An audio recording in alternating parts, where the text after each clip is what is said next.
今天我们来聊聊那些因为在中国发展而被贴上卖台标签的台湾艺人，以及为什么最近政府终于对他们出手处理。长久以来，许多台湾人在网络上对这些吃里扒外的艺人十分不满，每当他们在关键时刻配合中国发声时，就有网友大骂慢走不送，健保卡交出来。如今2025年下半年，台湾政府真的硬起来了，锁定20多位疑似唱和中共的艺人展开调查，名单虽未正式公布，但媒体披露全是我们耳熟能详的大咖。在这部影片中，我们将深入探讨整起事件的来龙去脉，这些艺人过去做了什么事，导致民怨沸腾，政府为何现在才出手，法律红线划在哪里，未来又可能如何发展，请大家一起看下去。首先，我们要了解卖台艺人这个称呼从何而来。所谓卖台，指的是被认为为了个人利益而出卖台湾立场的人。在演艺圈，近年来有一批台湾艺人因赴中国发展而被要求在政治上表态，经常出现在宣传中国统一或矮化台湾的场合。大部分情况下，他们的这些亲中举动被认为是无奈之举，毕竟人在屋檐下，不得不低头嘛。但对许多台湾民众而言，看到自己的明星在国际舞台上否认台湾主权，情感上仍无法接受。他们质疑，赚人民币真的比国格尊严还重要吗？这种愤怒累积多年，终于在最近迎来爆发点。让我们回顾其中几个最引人注目的事件。2024年5月，赖清德总统就职时郑重宣誓，中华民国与中华人民共和国互不隶属。这番话令北京当局恼火，随即派军机频频绕台施压。同时，中国官媒央视在微博发布了一则措辞强硬的贴文，声称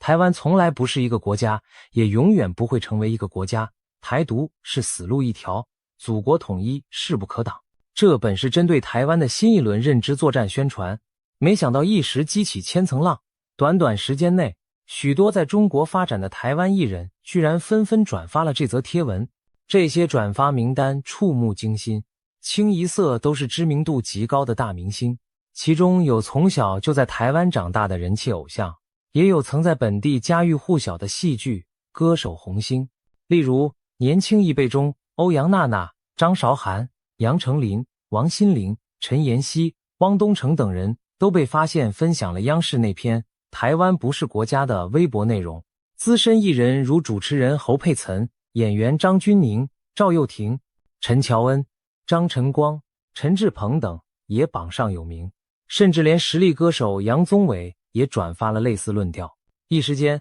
网络上惊呼连连，怎么这么多我们熟悉的名字都在帮对岸传递这种矮化台湾的讯息？更让人五味杂陈的是，这些明星有些过去在台湾形象良好，甚至被视为国民女神、乖乖牌。以欧阳娜娜为例，她是从小提琴神童出道，在台湾和国际上都有名气。然而她近年来将事业重心转往中国后，多次引发争议。早在2020年10月，欧阳娜娜就曾登上中国央视的国庆晚会献唱爱国歌曲《我的祖国》。当时台湾舆论哗然，文化部一度表示若认定违法将开罚，最高可罚新台币50万元。那次事件中，欧阳娜娜以甜美嗓音唱着歌颂中国的歌曲，画面透过央视传回台湾，许多观众心里很不是滋味。毕竟此曲歌词所谓祖国，并不包括她出生长大的台湾。当时网友就戏称，我们是不是该帮她直送对岸，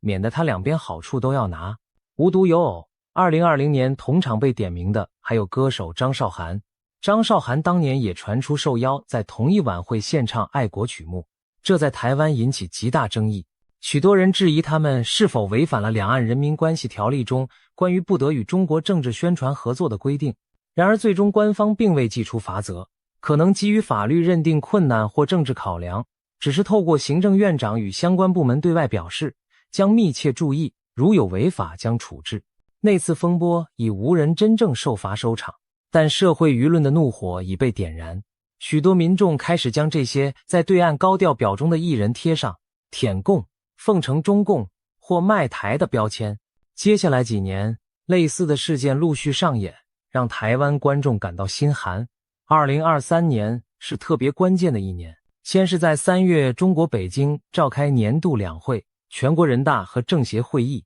期间，中共外交部长王毅在记者会上公然称台湾为中国的台湾省。几乎同一时间，中共军方频频对台进行实弹军演，军机扰台，台海局势紧绷。然而就在这种敏感时刻，包括侯佩岑、赵又廷、陈乔恩、陈妍希、张韶涵、汪东城、杨宗纬、张晨光、欧阳娜娜、欧阳弟弟、欧阳娜娜的妹妹也是艺人陈浩森等在内的多位台湾艺人，竟在微博上转发了一张中共制作的武统图卡。那张图卡大意是强调台湾必须回归，明示支持以武力实现祖国统一。看到这些熟悉名字一一转发统一宣传，许多台湾网友气炸了，这不是明摆着帮对岸冻下台湾人吗？简直在向解放军军演喝彩。紧接着2023年10月，中共庆祝中华人民共和国成立74周年，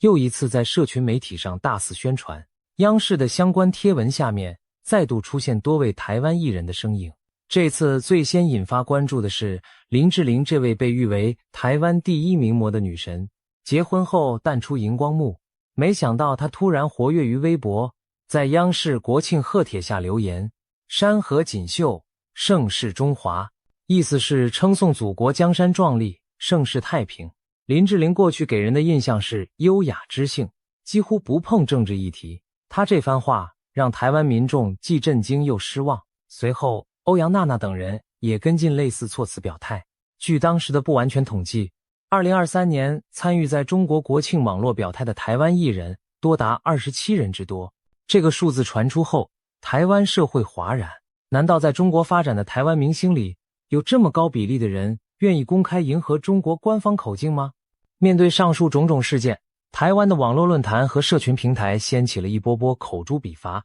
批评最狠的莫过于健保卡交出来这句话了。这句话为什么会成为流行语呢？因为台湾引以为傲的全民健保是给纳税的国民一种照顾保障。然而不少旅居中国的艺人，平常在那边赚人民币，唱中国好，等到生病或年老，却还想着回台湾享受健保资源。这在许多台湾人眼中是又要马儿好，又要马儿不吃草的自私行为。一些具体案例让舆论哗然，例如早年以一曲倾心鸳鸯蝴蝶梦桥红遍两岸的歌手黄安，近10年几乎定居中国，屡屡在微博发文痛骂台湾的所谓台独分子，甚至曾举报周子瑜举旗事件，成为亲共代表人物。然而黄安一直保留着台湾身份，还时常回台湾见见，拿慢性病药物。有爆料指出，他几乎每隔3个月就返台一次续拿健保药。对此网友非常愤怒，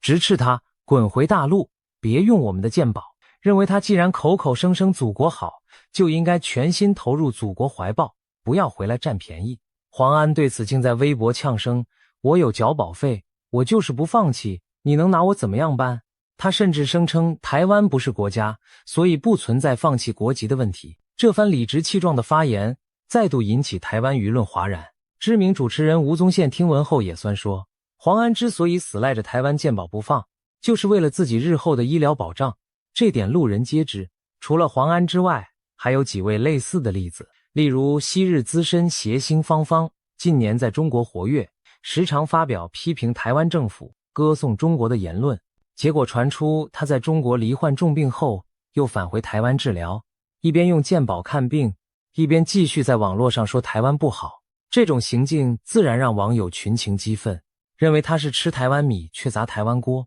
对此有人讽刺，要舔共可以，先把健保卡还来。再如刘乐妍，艺名 Fanny， 曾是女团出身，这几年长居中国，以爱国网红自居，天天在微博高调叫嚣武统台湾。但私下据传他也一直没放弃台湾健保与户籍，甚至透过父母在台领健保福利。这些传闻令台湾民众更加痛恨那些口口声声认同中国却又舍不得台湾福利的艺人。于是健保卡交出来成了网络上洗版的警句，仿佛一张照妖镜，直指这些人的痛处。不过我们也要指出，确实有少数艺人干脆放弃了台湾身份。例如前阵子有位台湾特技女演员陈竹英，他公开宣布放弃中华民国国籍与健保资格，正式入籍中国。消息一出，台湾网友拍手称快，有种做贼就别当，两边好处都要的双面人。甚至有人点名那些尚未放弃台湾户籍的舔共艺人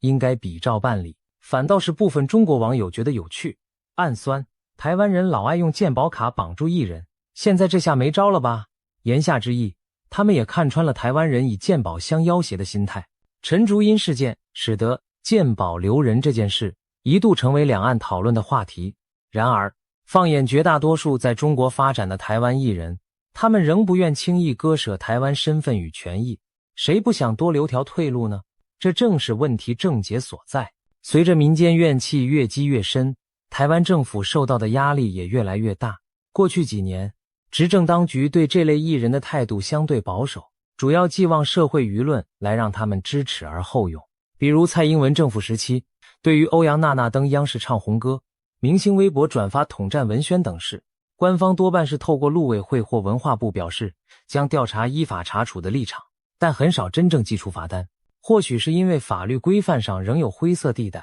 也或许是当时认为秋后算账可能引发更大风波。然而情势在2025年出现变化，这一年两岸关系更形紧张，北京当局对台统战动作变本加厉，台湾内部也吹起更强硬的反渗透风潮。执政的政府面对民意要求，不得不拿出更明确的对策。2025年3月，陆委会主委邱垂正在立法院受访时明确表态，艺人如果呼应中共统战言论，甚至倡议消灭中华民国主权，这种行为与法不容。他提到，一些台湾艺人常用自己台湾人的身份在中国发声，混淆视听，这是政府绝不能允许的。而且他警告，凡是已取得中国大陆户籍或身份者，政府将依法强制注销其台湾户籍与身份。这番重话等于向皇安们直接下战帖，你若拿了中国身份证，就别想还是我们的国民。我国两岸人民关系条例其实早有相关规定，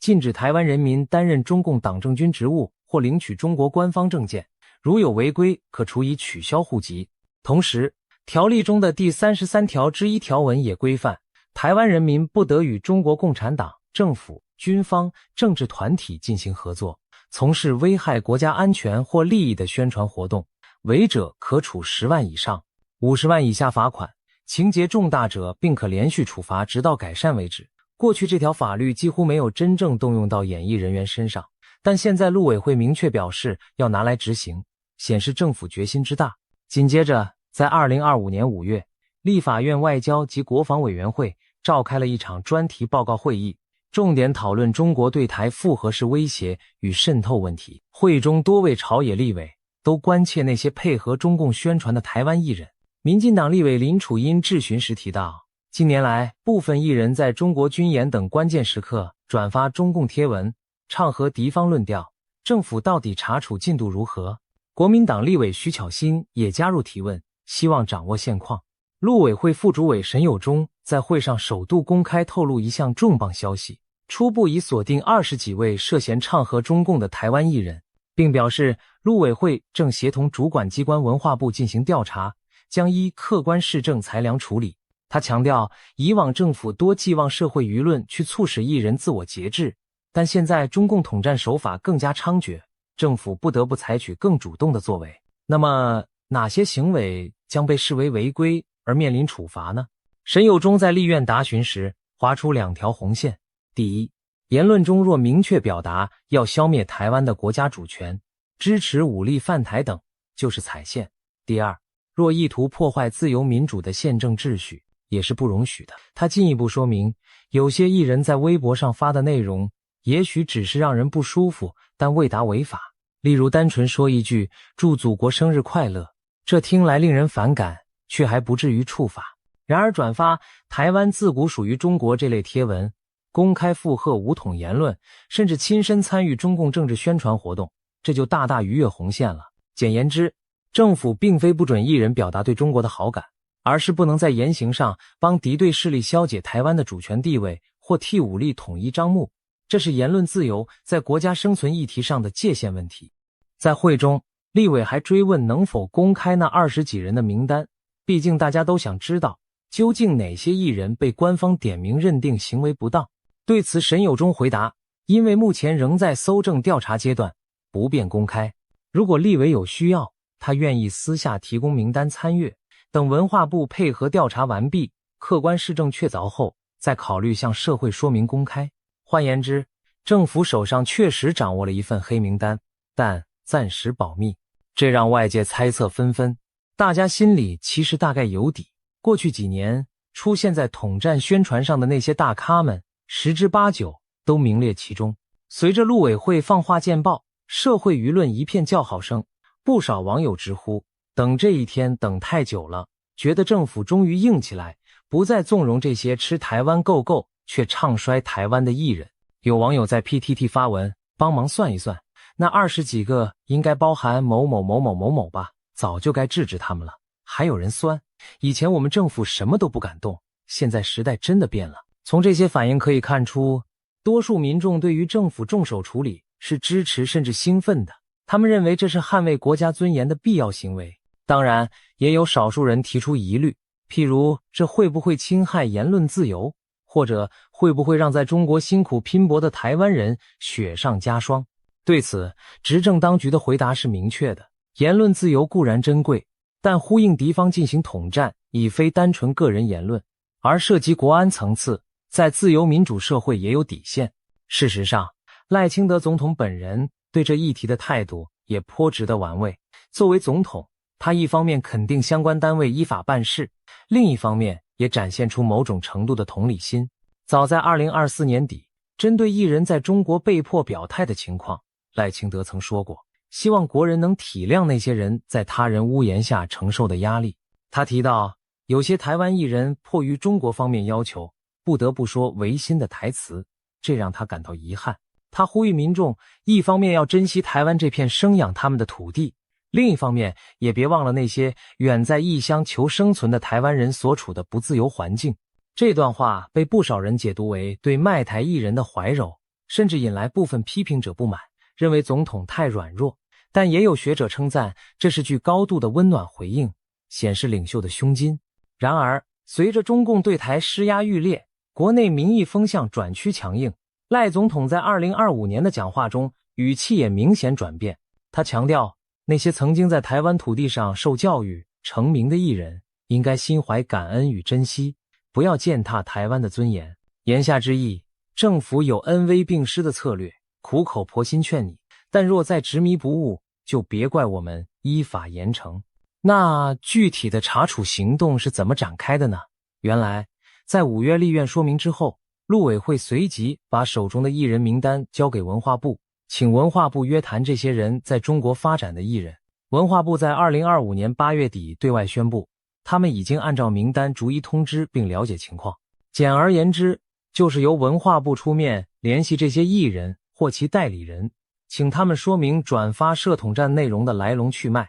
结果相当耐人寻味。根据文化部公开的信息，大多数艺人的回复都声称，他们并不知道那些争议贴文是怎么发出的，或者表示那些内容其实是中国经纪公司代为发布的。他们强调自己并非有意要违法或伤害台湾。有些人在回函中详细描述了在中国发展的无奈与苦衷。例如，有人提到在中国签约时，社群账号的管理权往往在经纪公司手上，很多宣传帖文并非出于他们本人意志。在收到文化部通知后，不少人坦言感到紧张和后怕，承诺未来一定会遵守相关法令，绝不再犯。透过这轮约谈，台湾官方其实也得到宝贵信息。文化部长黎元表示，从艺人们的回应可以更深刻地理解中国演艺圈高度政治化的生态。他指出，中国市场虽大，但处处都有隐形的言论管制红线。台湾艺人到了那边常常身不由己，连社群发声权都可能被公司操控。有的经纪公司为了讨好中国政府，会直接替旗下艺人在微博上发布爱国言论或转发统战宣传，艺人本人可能事前并不知情。这听起来或许夸张，但从这次台湾文化部与艺人的交流中，部分内容证实了这点。例如，某知名女艺人的回复就提到，她的微博账号完全由中国团队打理，很多贴文她自己压根儿没看过。这些艺人坦言，到了中国发展后才发现，出钱的是老大，经纪公司出资捧红你，就要求你服从一切，包括政治表态，否则轻则雪藏，重则封杀，让你在那边混不下去。面对这样的现实困境，李远部长深有感触，他特地撰写了一封公开信，题为《给想去或是已经去中国发展的台湾艺人的一封信》。我们台湾，这封信既是训勉也是呼唤。李远在信中告诫台湾艺人们，文化不应该成为政府的宣传工具，更不能被上级控制和指导。他强调，台湾的自由民主珍贵且脆弱，台湾社会对创作和言论的包容是很多在威权体制下无法想象的。他提醒那些已在中国的艺人要有心理准备，中国可能在你不知情的情况下替你发声，替你表态，认同中国，否定台湾主权。而这只是第一步，他们接下来还会干涉你的创作、造型，甚至限制你的出入境自由。他用了相当重的字眼形容，这个市场虽大，但它不是给有才华的人自由表现的，而只是用利益诱惑你，然后把你打造成他们想要的样子。你们充其量只是他们可控制的工具。同时，李远也勉励这些艺人不要忘记家乡。他提到，台湾政府和民间其实投入了越来越多资源在文化产业，创造机会，补助制作，开拓国际市场等等，只希望留住人才。我们有信心创造台湾历史上的文化盛世。李远说，并诚挚邀请那些在外打掸的艺人随时欢迎回家，一起让世界看见我们台湾。他最后呼吁，让我们成为有骨气、有志气的台湾人。请记得，台湾才是培育你们成长茁壮的家。这封公开信发布后，在台湾社会引起广泛讨论，多数人给予正面评价，认为部长说出了大家的心声。台湾并不反对年轻人去大陆闯荡，但绝不能在对岸的操控下迷失，甚至成为伤害故乡的刀剑。李远选择以情动人，而非仅仅冷冰冰的处分，某种程度上是希望给这些艺人一条改过自新的路，也是在国际舆论上树立台湾政府惩前毖后、治病救人的形象。我们不是打压言论自由，而是帮受压迫的自家人找回良知与勇气。经过文化部这番约谈和公开信劝说后，政府也考虑到产业现实，决定先以劝导告诫为主，不急于开罚。文化部表示，目前最重要的工作是持续提醒台湾艺人遵守两岸法令，同时也要努力健全台湾自己的演艺产业生态，减少人才过度依赖中国市场。换句话说，这次调查的目的不在惩罚，而是在敲响警钟。正如陆委会副主委梁文杰所说，这次不是以惩处为目的。他坦言，政府第一次做这样全面调查，已尽到告知与告诫义务。未来如果艺人再次面临中国方面的政治动员要求，希望他们能以台湾有相关法律禁制为由拒绝，减少屈从的压力。换言之，政府等于替这些艺人建构了一个挡箭牌。当中国经纪公司要求你转发敏感贴文时，你可以回答，不行啊，我们台湾有法令禁止，我再转发就要被罚款甚至除籍了。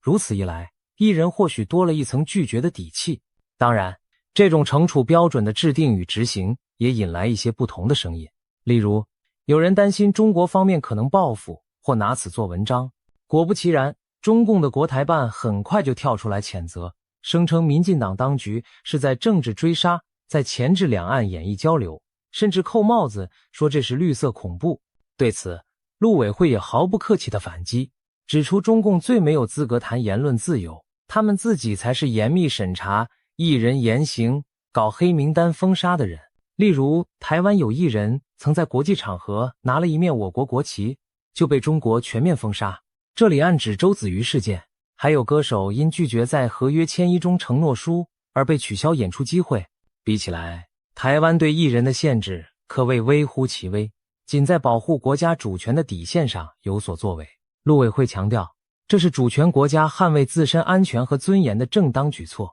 与言论自由无关。中国无权说三道四，更遑论他们自己打压异议的手段残酷得多。这番交锋也让国际社会稍稍一瞥两岸在对待艺人言论问题上的差异。台湾是民主社会内部为了国安定出界限，而中国是一党专政下对所有言论严密钳制。随着政府明确表态和初步处理，民间的声讨声浪也稍稍趋缓。一方面，很多人气头上骂过瘾了，出了一口恶气；另一方面，不少人也在思考，若站在那些艺人立场，我们能完全怪罪他们吗？毕竟人在他乡，背井离乡去赚钱，谁不想求生存？尤其一些年轻偶像，可能刚走红时就被大陆公司牵走，他们20出头，处境未必由自己掌控。有人开始区分被动转发和主动表态是有差别的。所谓被动转发，指的是经纪公司代发或强迫宣传，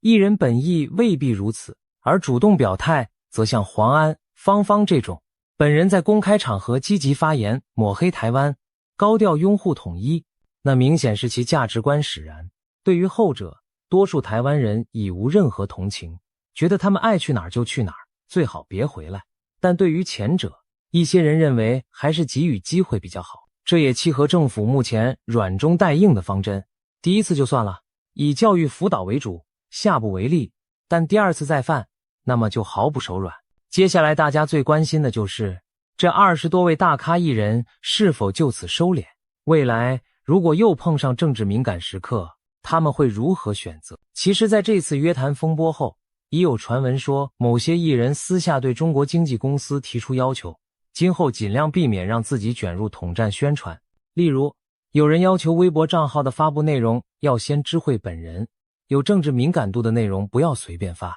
当然，这只是传言，我们无从考证，但可以想见的是，经此一役，台湾艺人圈必然会有所震动。一来，他们终于知道台湾政府认真起来了，不是只有网友骂骂而已；二来，他们在中国的合作伙伴也会更小心，免得一不小心害了旗下艺人被台湾罚款封杀，到时公司自己的利益也受损，甚至有些经纪公司可能私下抱怨。这下倒好，台湾政府帮艺人建立了不可违抗政治指令的借口，让他们今后难以再像以往那样予取予求。然而从台湾角度看，这正是希望达成的效果，降低中共对我方艺人的操控成功率。也有观察人士指出，这个事件可能对两岸演艺交流产生某种寒蝉效应，未来台湾艺人赴中国前恐怕得更加审慎权衡。许多年轻人过去认为，去对岸赚钱，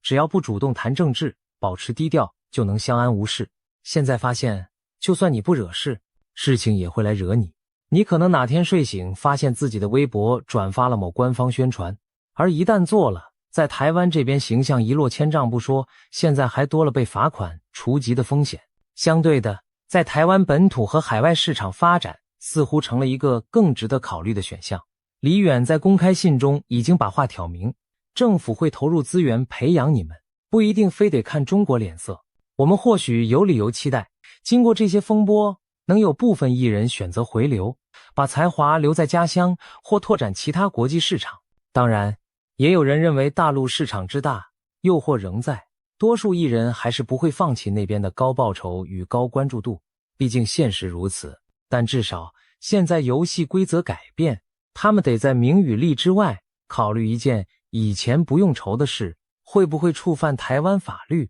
另一方面，台湾的观众粉丝们也开始调试心情。这几年看多了偶像在对岸表态的新闻，大家从最初的震惊、心碎，慢慢变得麻木甚至戏谑。有人自嘲，反正某某某早就当我国不存在了，无所谓啦。许多粉丝转而将支持投向本土明确爱台的艺人，或者欣赏那些虽在中国发展却能坚守底线、不随便表态的艺人。确实，有一些台湾艺人在对岸一直非常谨慎，能不碰政治就不碰。例如，知名乐团五月天主唱阿信曾在北京开唱时说出，我们中国人嘛，来北京一定要吃烤鸭。当时也登上微博热搜，被一部分台湾人批评，但更多人替他缓颊，认为这只是场面话，算是他在维持演出气氛的同时小心拿捏分寸，既逗乐了当地观众，又没有直接踩到政治红线。他可没说台湾是中国的。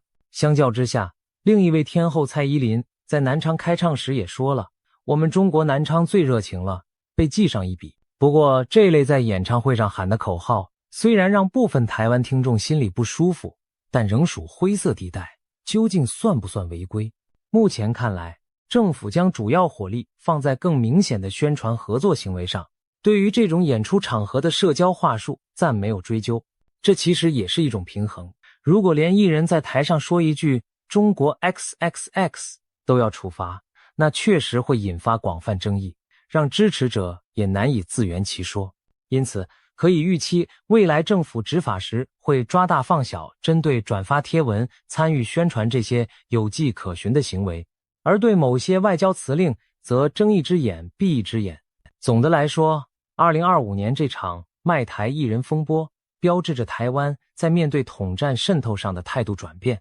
从前或许出于民主社会的宽容和信心，台湾对艺人在对岸的种种表现多半采取冷处理，现在则是事实亮出制度利牙，告诉所有人，台湾虽然自由，但绝非毫无原则的软柿子，特别是在国家认同和主权尊严问题上，底线不容践踏。这不仅是给艺人们的一堂课，也是向全体国人乃至国际社会宣示台湾捍卫自己价值的决心。同时，政府也展现了某种灵活与人性，并非一昧杀伐，而是先礼后兵，给出警告和改正机会，尽量减少社会撕裂。这件事未来会如何发展呢？或许在短期内，我们不会看到立即有艺人被开罚或除籍的惊爆新闻，因为正如梁文杰所说，这次重点在告诫而非惩罚，政府达到震慑效果即可，不一定给予处分。最理想的结果莫过于此后再没有台湾艺人配合中共进行类似宣传，既给足政府面子，也避免了自身麻烦。然而现实是否如此乐观，仍有待观察。万一未来两岸再度爆发重大事件，例如北京对台采取更激进举措，到时大陆方面很可能照样会要求在陆台湾艺人站队表态。如果还是有人不顾前车之鉴，在压力下顺从了，那么台湾政府大概别无选择，只能祭出罚则祭旗，以儆效尤。到那一天，我们或许真的会看到某位知名艺人被罚新台币几十万，甚至直接被注销户籍的新闻，那将是史无前例的局面，势必在两岸引起轰动。但也只有等发生了，我们才能评价这步棋的实际威力。最后，让我们回到老百姓的视角。很多人或许会问，到底什么才算卖台？这个问题见仁见智，但至少现在有了比较清楚的官方解释。凡是公然附和敌对势力否定我国主权，鼓吹武力侵犯的，就不只是舔共，而真的踩到底线了。在资讯战横行的时代，明星的言行可能影响年轻粉丝对历史和现实的认知。中共当局深谙这点，所以积极拉拢台湾艺人站台，营造一种连你们自己的艺人都承认台湾是中国一部分的错觉。如果任其发展，长期下来对台湾的国家意识确实是种侵蚀。因此，捍卫主权有时不仅是在军事外交上拔枪相向，也包括在这种软实力的战场上划清界限。我们可以期待，在此次风波后，台湾社会对于艺人在中国发展会有更成熟的看待。一方面，不再对某些人的表态感到天崩地裂，因为早有心理准备，他们就是那样选择了。另一方面，也更清楚谁是真心热爱这片土地，珍惜民主价值。那些选择做堂堂正正台湾人的艺人，未来或许反而得到更多本地支持和资源倾斜，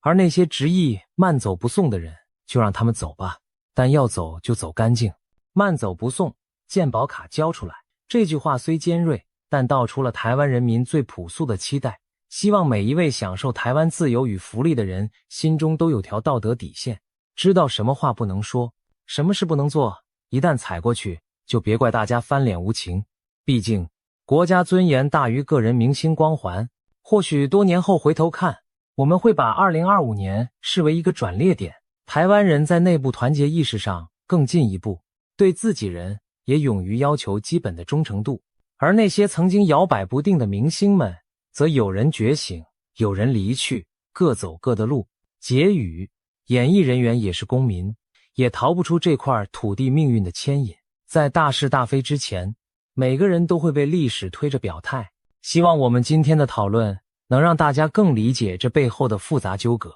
也提醒所有身在聚光灯下的台湾孩子们，无论你走多远，飞多高，永远别忘了生你养你的家。如果有一天你站在巨大的舞台中央，面对两难选择，请记得台下千万双注视你的同胞双眼，他们期待看到的不只是你光鲜亮丽的一面，更是你作为一个台湾人最起码的骨气与良知。时代变了，这次台湾社会用行动告诉世人，我们珍爱自由，但绝不纵容背叛。我们乐见人才发光，但不愿其成为统战的工具。愿每一位台湾艺人都能明白这点，在追逐梦想与名利的同时，守住心中那条底线，不负自己，不负台湾。